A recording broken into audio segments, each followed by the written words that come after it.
예, 안녕하십니까.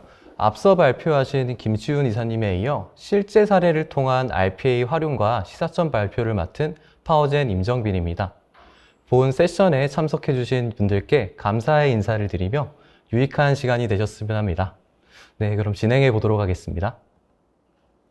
본 세션에서는 간단하게 저희 파워젠에 대한 소개를 드리고 또한 분야별 RPA 도입 사례 및 RPA 도입과 관련된 내용들을 위주로 진행해 보도록 하겠습니다. 우선 저희 파워젠에 대한 소개를 간단히 드리도록 하겠습니다. 저희 파워젠은 국내 최대 RPA 기반 자동화 플랫폼 구축 기업으로 오토메이션 애니웨어와 가장 오래된 시간을 함께한 골드 파트너이자 테크니컬 서포터 파트너입니다. 현재 100명 이상의 글로벌 직원들과 함께하고 있으며 30개 이상의 고객사와 함께 90개 이상의 RPA 프로젝트를 진행하였습니다. 이를 통해 구축된 1000개 이상의 RPA 봇이 각각의 사이트에서 운영되고 있습니다. 네, 저희 파워젠과 함께 RPA 여정을 함께한 고객사분들인데요. 삼성, SK, 신한은행과 같은 대규모 고객사와 더불어 다양한 산업군의 고객사분들과 RPA 프로젝트 경험을 가지고 있습니다. 네, 저희 파워젠에 대한 간단한 소개를 드렸고 다음은 분야별 RPA 도입 사례들에 대해 설명드려 보도록 하겠습니다. RPA란 사람이 컴퓨터상에서 하던 업무를 소프트웨어적인 로봇을 통해 자동화하는 시스템으로 영업, 구매, 생산, 물류, 재무회계, 인사총무 등 사람이 근무하는 다양한 부서의 업무에 대해 RPA를 도입할 수 있습니다. 그럼 분야별로 어떤 사례들이 있었는지 한번 보도록 하겠습니다. 네, 첫 번째 소개드릴 사례는 보험사 영업부서의 업무인데요. 본 업무는 보험가입 내용이 변동이 있을 경우에 시스템상에서 변경 내역을 반영을 하고 업로드를 해주는 업무입니다. 실제 현업 담당자분이 해당 업무를 진행하셨을 때 변경 내역을 반영하고 업로드하는 시간이 너무 오래 걸려서 다른 업무를 하실 수 없는 리스크가 있던 업무였습니다. RPA를 통해 다시 하겠습니다. RPA를 통해 자동화한 프로세스를 보시면 현업 담당자분이 변경 내역 자료들을 RPA에게 송부를 하여 주시면 RPA는 해당 자료를 인지하고 업무를 시작합니다. RPA는 해당 자료를 기반으로 정보를 취합하고 시스템 내역에서 조회를 시작합니다. 이때 조회 시에 발생 오류 건들에 대해서는 담당자분이 확인을 하실 수 있도록 알림 메일을 송부합니다. 정상 조회 건들에 대해서는 변경 내역을 반영한 후에 업로드를 시작합니다. 또한 이때 업로드 발생 시 오류가 발생한 건들에 대해서는 정해진 로직에 따라 재검증에 따라 로직을 수행을 하고 이후에 최종적으로 업로드를 완료한 후에 현업 담당자분에게 처리 완료 메일을 보내고 프로세스를 종료합니다. 네, 다음은 구매부서의 업무인데요. 본 업무는 현업 담당자분의 검토 프로세스가 들어가 있습니다. RPA는 공용 폴더에 있는 최신 납품 관리 대장, 그리고 시스템상의 납품 확인서, 그리고 메일에 있는 납품 인수증을 바탕으로 납품 인수증 대장을 작성합니다. 이렇게 작성된 납품 인수증 대장과 함께 구매팀 담당자분에게 1차적으로 검토 요청 메일을 송부를 합니다. 이 과정에서 현업 담당자분의 검토가 이루어지고 담당자분은 RPA에게 검토 확인 메일을 송부합니다. RPA는 검토 확인 메일을 받아 후속 업무를 진행을 하고 인수 확인을 최종적으로 진행을 하여 시스템에 데이터를 등록하고 처리가 완료됨에 따라 담당자분에게 알림 메일을 보내고 프로세스를 종료합니다. 다음은 생산 업무인데요. 생산 업무의 경우 조금 간단한 프로세스를 준비했습니다. RPA가 매일 정해진 시간에 따라 ERP에 접속을 하여 특정 조회 기간 내의 출하 내역을 다운로드를 받고 현업 담당 부서에서 사용하시는 양식에 맞게 엑셀 파일을 가공합니다. 가공이 완료되면 완료된 파일을 해당 생산팀 담당자분에게 메일을 송부하고 프로세스를 종료합니다. 지금 보여드린 업무와 같이 시스템 접속 및 조회, 그리고 다운로드 가공 처리, 그리고 담당자에게 송부, 이러한 간단한 프로세스가 RPA로 도입된 가장 많은 프로세스이기도 합니다. 네, 다음은 재무회계 업무입니다. 본 업무는 청구, 수납, 정산 단계로 이루어진 프로세스로 요금 처리 업무의 전반적인 내용을 담고 있는데요. RPA 구축 시 본 업무의 중점은 해당 업무를 처리해야 되는 날짜가 고정적이지 않다는 점에 있었습니다. 매달 며칠의 몇 영업일 전의 날짜에 해당 업무를 수행을 해야 했는데, 예를 들어 설명을 드리면 4월 12일에 3영업일 전의 날짜를 계산을 해보면 비영업일인 일요일과 토요일을 제외한 3일 전인 이제 4월 7일에 해당 업무를 수행해야 되겠죠.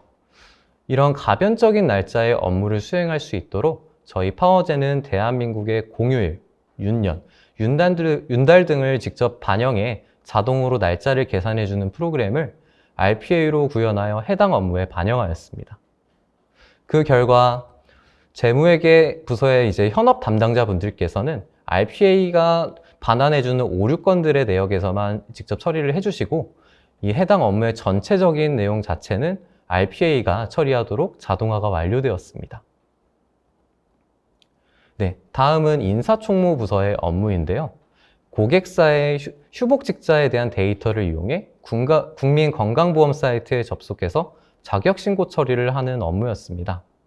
RPA 구축 시에 본 업무의 중점은 업무망과 인터넷망 사이에 데이터 망간 전송에 있었는데요.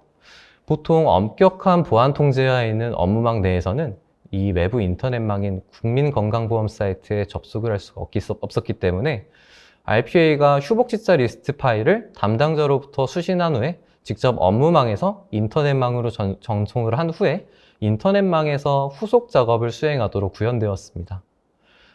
고객사별로 파일을 업무망에서 인터넷망으로 망간 전송을 할 시에 절차가 다 다른데요. 보통 결제를 받아야 하는 경우 또는 후결제로 가능한 경우, 프로그램을 이용하는 경우엔 결제 없이 전송이 가능한 등의 방법이 있습니다. 본 사항은 고객사별로 보안 상황에 맞게 좀 구성을 해보실 수가 있겠습니다. 결론적으로 본 업무의 중점은 한 업무를 위해 업무망과 인터넷망에 각각의 RPA 에이전트를 설치하여 업무망에서 받은 파일을 인터넷망으로 전송을 하게 되면 즉시 수행하도록 구현되었다는 점에 있겠습니다.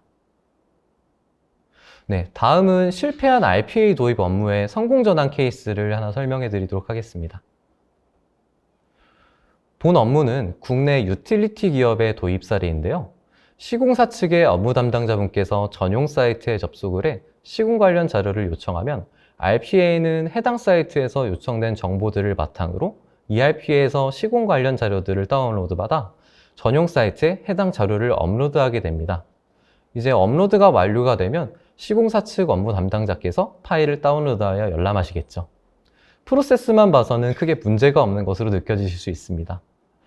하지만 실제로 문제가 발생한 점이 있는데, 이제 전용 사이트의 요청 내역을 바탕으로 ERP에서 시공 관련 자료를 조회하는 부분에서 발생하였습니다.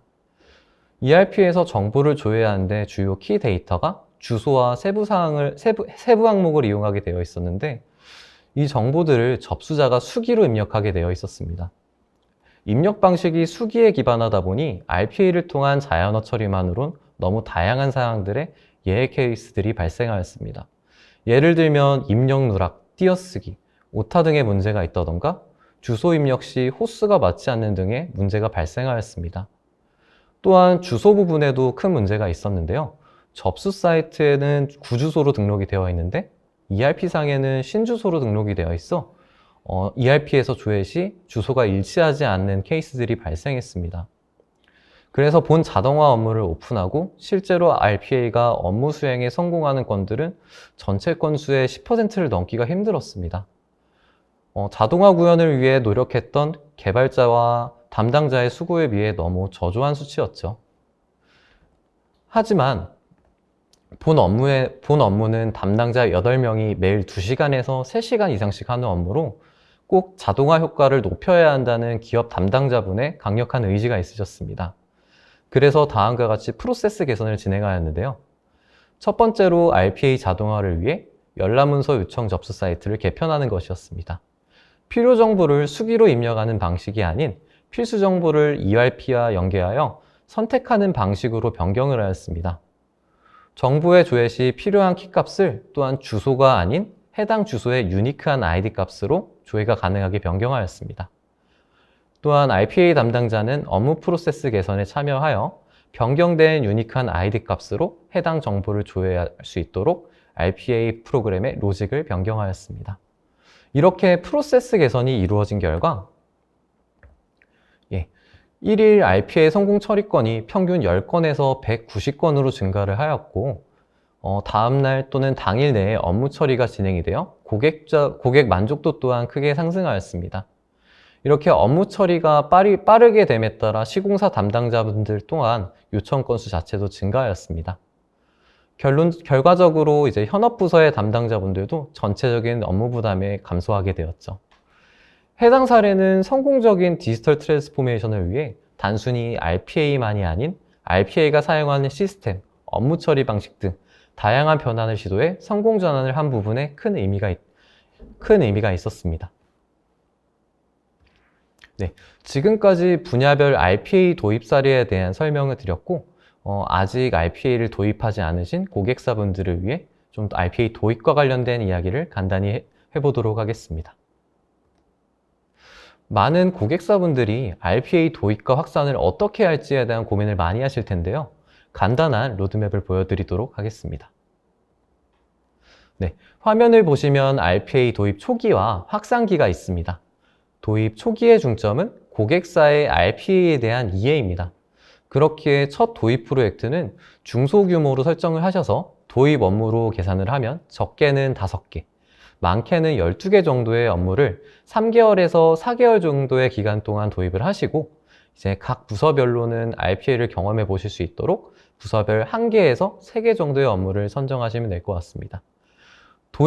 도입 대상 과제는 이제 빠른 효과를 볼 수 있는 업무들이 가장 좋겠죠. 이렇게 첫 도입 프로젝트가 완료된 후 이제 현업 담당자분들이 RPA를 통해 무엇을 할 수 있는지에 대한 이해도가 높아지게 될 것입니다. 또한 RPA 도입 업무의 안정화가 되고 RPA에 대한 실제 만족도, 실제 시간적 효율성 확인을 통한 성과 측정이 완료가 되면 이제 부서별로 추가 도입 업무에 대한 니드가 생길 것입니다. 이때부터 본격적인 확산기에 들게 되는데요.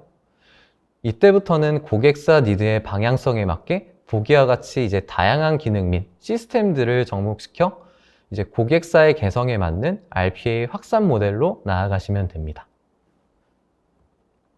그럼 RPA 도입과 확산을 위해 이제 어떤 업무부터 RPA를 도입을 해야 될까요? 네. 다음 기준에 충족하는 이제 업무들을 부서별로 후보군을 나열해 보시면 되겠습니다. 우선 빈번하고 대량으로 수행되는 업무, 그리고 다수 인원이 수행하는 공통 업무, 그리고 명확한 룰의 프로세스를 가지고 있는 업무, 휴먼 에러가 자주 발생하는 업무, 시스템 혹은 업무 처리 중에 발생하는 예외사항들의 처리 방법이 명확한 업무, 마지막으로 업무에 사용되는 데이터의 형태가 정형화된 업무들이 되겠습니다. 본 기준들만으로 RPA 도입 업무 선정에 어려움을 가지신다면 우선 부서별로 해당 기준을 어느 정도 충족하는 업무들을 후보군으로 정리하여 보시고 도입 가능성에 대한 검토는 오토메이션 애니웨어 및 저희 파워젠과 함께 과제 발굴 세션인 프로세스 디스커버리 워크샵 진행을 통해 같이 해결해 보실 수 있겠습니다. 네, 마지막으로 RPA 도입 시 가장 중요한 점을 설명드리고 마무리하도록 하겠습니다. 성공적인 RPA 도입의 중점은 바로 고객사와 수행사의 콜라보레이션입니다. 프로젝트를 수행하는 RPA 프로젝트 팀의 역량과 더불어 RPA 도입 업무의 대상인 현업부서의 관심과 협조, 그리고 RPA 인프라 구축을 위한 IT 부서의 협업, 마지막으로 경영혁신팀 또는 기획팀과 같은 이런 RPA 추진부서의 조직 간 중재, 크게 이 4개 조직의 원활한 협업이 이루어질수록 RPA 도입을 통한 더욱 높은 효과의 디지털 트랜스포메이션을 이룰 수 있습니다. 네, 여기까지 제가 준비한 자료들이며 참석해주신 여러분들께 도움이 되셨길 바라겠습니다.